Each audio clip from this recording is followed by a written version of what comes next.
Hello guys, আপনারা দেখতে পাচ্ছেন আমরা এই মোটরসাইকেলে বাইকে করে যাচ্ছি। তো আমাদের আজকের মেন উদ্দেশ্য হচ্ছে আমরা পাহাড় দেখতে যাবো। সিলেট সুনামগঞ্জ থেকে একটু কাছাকাছি পাহাড় আছে, পাহাড় দেখতে নেওয়ার জন্য বেরোচ্ছি। যেহেতু আপনাদেরকে আজকে দেখাবো, সবগুলো দেখবো, এখানে ভিডিও করবো। হ্যাঁ, ও দেখেন পাহাড়।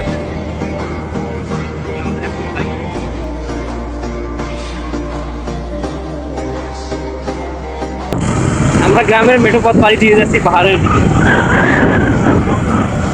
আমরা পাহাড়ের অতি কাছাকাছি চলে আসছি।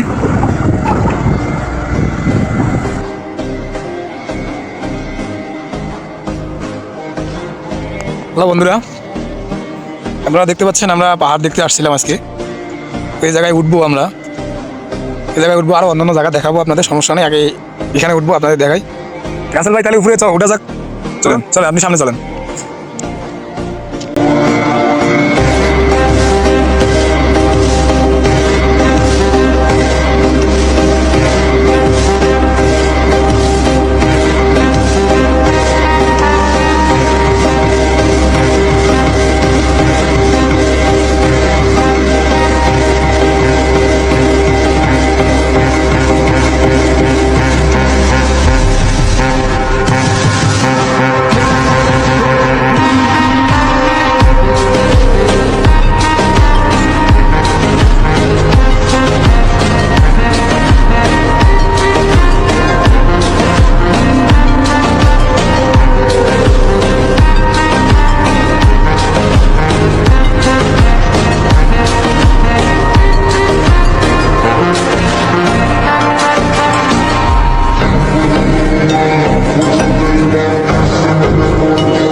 এই যে প্রান্তীয় ভাই রাসেল ভাই আছে। রাসেল ভাই ভালো আছেন আপনি নাকি? আলহামদুলিল্লাহ। আচ্ছা, কেমন লাগতেছে এই যে সুদর্শন জায়গাটা দেখে? আপনার মন মানসিকতা কিরকম, সেটা বা আপনার ফিল্ডটা কেমন হচ্ছে? সেটা বলার ভাষা হইতেছে না, অসম লাগতেছে। আসাম আসাম। আচ্ছা, ধন্যবাদ আপনাকে। আমাদের সাথে আমাদের এই এখানকার আরো এক ভাই আছে। কি নাম আপনার ভাই? রনি। রনি ভাই। যাই হোক, আমি রনি ভাইয়ের গাড়িতে আমরা আসছি। হ্যাঁ, আমার বাড়ি এখানেই, সুনামগঞ্জেই। ভিউয়ার্স, এই ছিল আমাদের এখানকার ঘোরা। আমরা এখান থেকে এখন নেমে চলে যাবো এইদিকে, ওই গাড়ির কাছে থেকে আমরা চলে যাবো একটা জায়গায় ঘোরা হলো। ভিউয়ার্স, এই ছিল আমাদের ঘোরাঘুরি আজকে। চলে যাবো, দেখতে থাকেন এরপর কোথায় ঘুরতে যাই, কোথায় সব দেখতে পাবেন।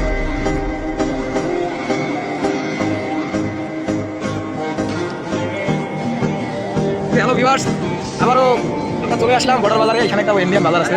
হ্যাঁ, এই দেখেন, এটা হচ্ছে বর্ডার বাজার ছিল আগে, এটা এখন বন্ধ থাকে। এটা বন্ধ থাকে, কিন্তু আমরা এই জায়গায় আসছি দেখার জন্য। দেখতে পাচ্ছেন ওই পাহাড়, এদিকেও পাহাড় আছে।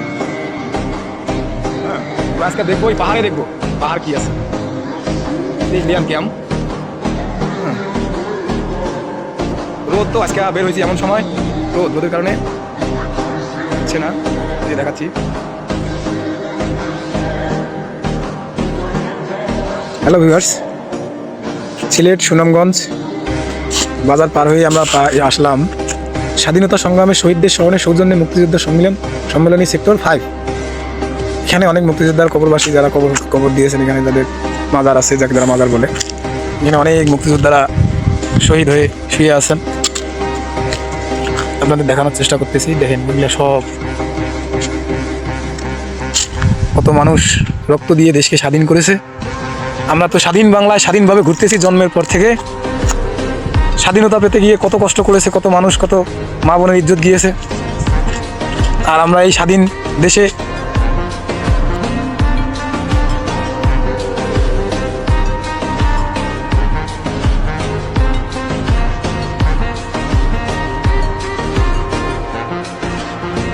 হ্যালো ভিউয়ার্স, আবারও একটা ভিডিও। সেটা হচ্ছে সুনামগঞ্জ জেলার ভিতরে ইন্ডিয়া বর্ডারের কাছে যে একটা নদী আছে, নদীটার নাম হচ্ছে চলতি নদী। এই চলতি নদীর পাশ দিয়ে বয়ে গেছে, পাশ দিয়ে পাহাড় দেখা যায়। এই দেখেন পাহাড়। হয়তো শীতকাল শীতকালে কুয়াশা পড়ার কারণে পাহাড়টা তেমন স্পষ্টভাবে দেখা যায় না, ক্লিয়ার মোবাইলে ভিডিওতে তেমন ধারণা আসে না, চিত্রটা ধারণ করে না। তো তবুও মানে আমাদের নিজের খালি চোখে যখন দেখি তখন খুবই ভালো লাগে। তো দেখতে আসা সেই পাহাড়, তো পাহাড় দেখতে এসেছিলাম আমাদের রাসেল ভাইকে নিয়ে। হ্যাঁ, উনিও ফেসবুকে, ওনারও একটা পেজ আছে, আমিও ফেসবুক চালাই। তো ভিডিও করার মেন উদ্দেশ্য হচ্ছে আমরা যা দেখলাম আপনাদেরকেও দেখানোর চেষ্টা করি, প্লাস সাথে সাথে কিছু বিনোদন দেওয়ার চেষ্টা করি। তো আমরা যদি ভিডিওগুলো ছাড়ি, অনেকজনে দেখার পরও কোনো রিয়েকশন পাই না, তাদের কমেন্ট পাই না, লাইক পাই না। আরে ভাই একটু লাইক কমেন্ট করেন, গঠনমূলক একটা কমেন্ট করলে আমরা সেই কমেন্ট ধরে আপনাদেরকেও সাপোর্ট দিতে পারি। কিছু পেতে হলে কিছু দিতে হয়, আগে তো দিতে হবে, তাই না? অবশ্যই। কিছু দেন, তারপর অবশ্যই পাবেন। যদি না পান তারপর বলবেন যে ভাই পেলাম না, কথার তো দাম পেলাম না, তারপর আপনি যা বলবেন আমি মেনে নিব। তো এই ছিল আমাদের চলতি নদীর পাশে যে পাহাড়, সেই পাহাড়টাই আপনাদের দেখালাম। এই যে অনেক এখানে আসাম থেকে পাথরগুলো আসে, মানে হিমালয়ের পাশে। হ্যাঁ, এই যে পাথরগুলো, এগুলো পাথর ওই দিক থেকেই আসে।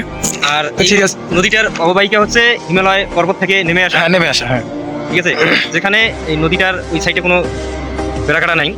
তো দেখতেই পাচ্ছেন, আপনাদেরকে দেখানোর উদ্দেশ্য হলো, যেহেতু এক জায়গায় আছি বেড়ানোর জন্য, সবাইকে ভিডিওটা দেওয়ার জন্য সবাই দেখবেন, সাপোর্ট করবেন। এই বলে আমাদের কথা শেষ করছি।